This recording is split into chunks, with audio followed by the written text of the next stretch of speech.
Assalamu alaikum wa rahmatullahi ta'ala wa barakatuhu. Bandiraɓe sehilaɓe jangiyankoɓe, en garti e windande men hande noon eɗen janga ara. Ɗo wiyete ko ra, ɗo wona ri, ɗo wona ru, ɗo wona ar, ɗo wona ar. Ɗo mbiya ran, ɗo mbiya rin, ɗo mbiya run. Ɗo ngara pooɗa ra, ri, ru, re. Ra, ri, ru, ar, ran, rin, run. Ɗo pooɗa ra, ri, ru, re.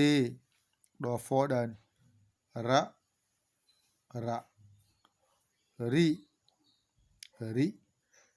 ru, ar,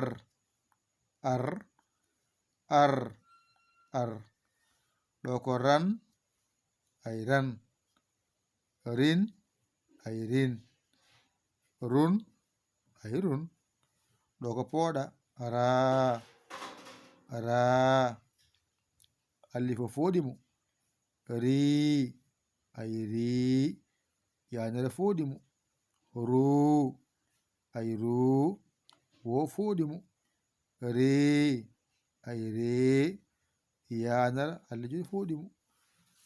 Ɗo henne so ɗiggi a sirti ara nama sirte. ƴettu kuɗol ma e karne ma mbañirɗa janga ɗigga. A hoolaki hoorema, ƴeewa camorɗo mo ɗakkoɗa sara makko o walluma jiita lawol. Aɗa yani caggitowo, noddu en e 00221 77 906 14 81. mbaɗa yaya, mbaɗa li, jiya WhatsApp o caggitoɗa.